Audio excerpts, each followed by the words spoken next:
felt like our older guys really responded to our challenge of just the standard of practice with the effort, the attitude, the great body language, and everything that goes with that. That was encouraging for our coaching staff. Our guys really responded. Our young guys are still learning. They're still feeling feeling their way around. And tomorrow we'll get in shells, so that'll really tell us a lot more, you know, not just for the older guys, but our young guys. Tomorrow we'll go back to, with our young guys practicing with our old guys at the very first and not doing a lot of observing early in practice. So, but overall I thought it was a solid day. I was encouraged with the way our guys approach practice. Questions? Looked like Jonathan Wallace was off to the side at least early on. Was he injured yesterday or something? No, what we did is, you know, we got some of the young guys mixed in with the inexperienced guys, you know, at certain positions, and just trying to spend more time with them.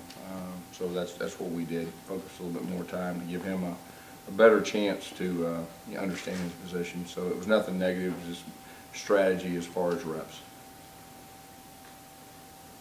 Stephen Roberts has been off to the side as well. Is there some sort of disciplinary issue there? No disciplinary issue other than the fact he needs a little more attention. And so you know, that's what he's doing, similar to Jonathan Wallace. Trevor T. Roberts said there's some little issues with Stephen. Are there, what exactly the nature of these off the field things? I don't know what you're talking about. Gus, Blake Countess, obviously a huge learning curve for him to kind of jump in there. What have you seen out of him just the first couple of days? Well, you can tell he's a veteran guy. He catches on very quick. He's responded to Coach T-Rob very well. They've been playing in a few multiple positions. He understands, and that's the big thing. And you know, I think they're pleasantly surprised, or I should say pleasantly surprised, but they're encouraged that he's going to be able to really help us. So that's exciting. Was Trey back out there today? Everything good? Yeah, Trey Matthews, he's back out.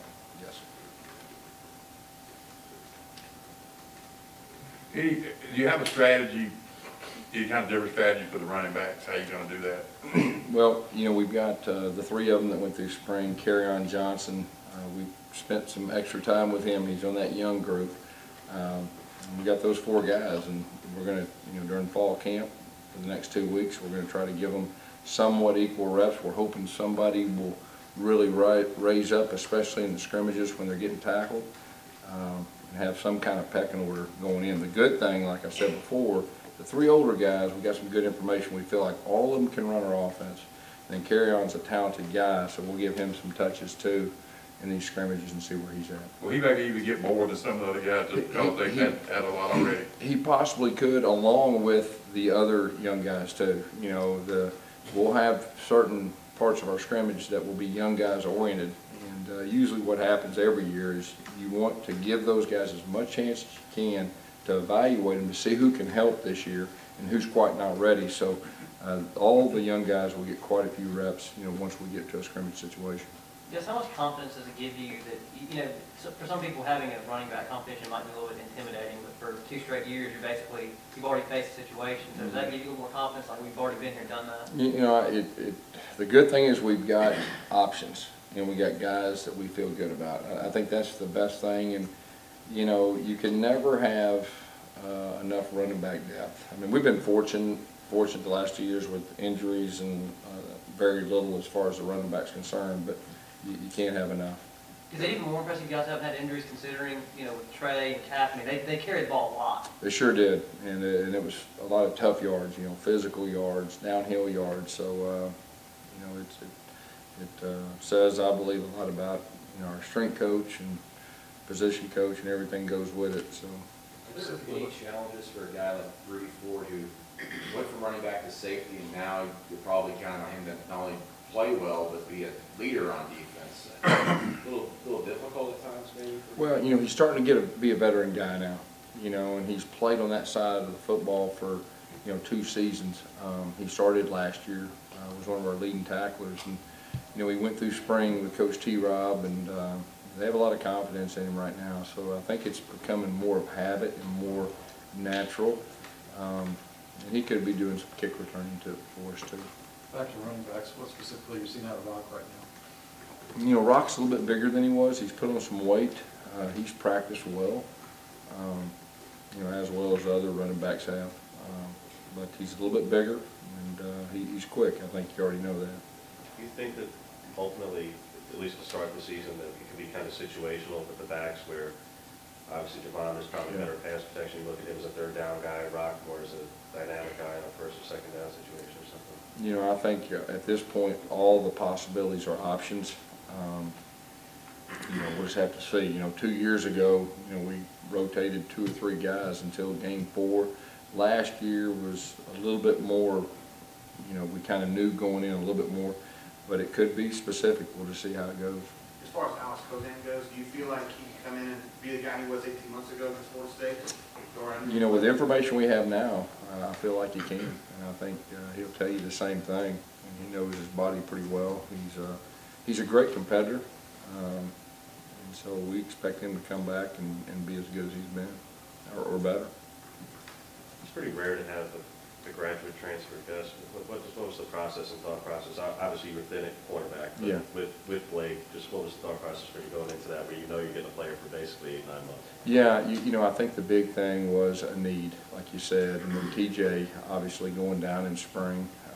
We did our homework. He's a very high character guy. He's fit in very well here. He's an experienced guy. Ran somewhat of a similar defense. But depth-wise, we had an opportunity for him to come in and help, and we needed that help. So it was a good thing. That was really our overall thinking with that. Do you handle kick and punt return similar to what we've done in the past in scrimmages, or do you want to go live with them more to figure things out? There's a good chance we will go live for some reps, punt return and possibly kick return. We'll have to see once we get there, but there is a chance that we'll do that. Other than Rudy, who else are you looking at right there this early? Well, the guys have done it before. Rock's done it before. Ricardo Lewis has done it before. And then we'll give Kerryon Johnson a chance, Stanton Pruitt a chance. We'll give about a handful, about 8 guys an opportunity to see what they can do. Jason Smith's another guy. Stanton pretty healthy. Yeah, he is, and that's encouraging. I think this is really the first time he's been here for a long period of time. He's been healthy, and if he can stay healthy, we feel like he can really help us. When it comes time to scrimmage, and you've got to think about Carl Lawson, do you want to kind of be in that mode of protecting him from injury, or do you need to get out there and let him fight? Yeah, I think that that's there's a fine line with that. Once we get to the scrimmage part, we'll get with Will, and we'll kind of talk through that.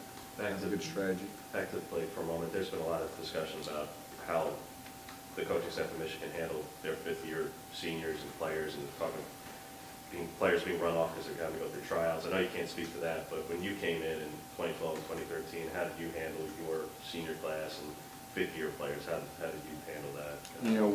When we came in, we treated everybody the same and just tried to get everybody on the same page. And the guys that met the standard, we went with, and that was our philosophy. Yes, if you had a chance to get an initial look at Ryan Davis and Darius Slayton, your freshman wide receiver. Yeah. We're getting a little more one-on-one time with them towards the end of practice, and just from what we've seen, both of them, are talented like we thought. It's just going to be a matter, once we get in pads, usually you can really tell, who's ready or who needs some time. But both of them definitely have talent. Gus, with so much attention focused on Carl's return, do you kind of feel like people don't maybe give enough credit to what Devontae did last year when he was the leading sacker in Carl's absence, and he's got to miss the spring, but it just seems like everybody only talks about Carl and no one mentions Well, Carl was a freshman All-American, then he missed last year, so coming back, there's a lot of talk, but Devontae is, he's definitely a very good player. He played extremely well for us the first year, and had the injury late, and he's really rebounded. He's had 2 solid practices so far. Another Devontae. How much has Devontae Danzy improved in the last couple of years? Yeah, it's been greatly. He did a good job for us. Played 400+ snaps last year. Had a good off season. He's an old guy. He's a confident guy, and I know our coaches have confidence in him. Because there's so much discussion of the serious misconduct rule this summer and the implementation of that. Where you stand on it, what are your thoughts of having to play at Devontae Fields in that opener, a player who would have even been eligible to come to the SEC. You know, to be honest with you, any other team, I don't get into all that. I just kind of worry about us and we play the game, so I don't get too caught up in everybody else. Your evaluation of the running backs, how much of it is how comfortable they are with Jeremy, trying to get them as many reps as you can from a comfort level? And You know, I think it kind of works all above and the comfort with the offensive line and the schemes and all that, but you know, those three guys got equal reps in the spring. They've got equal reps so far. So I think they're very comfortable with him. And then Sean, all three got reps with Sean. So I think the comfort with the quarterback and the run game is really good. Just a matter of the line gelling and, you know, everything that goes with that.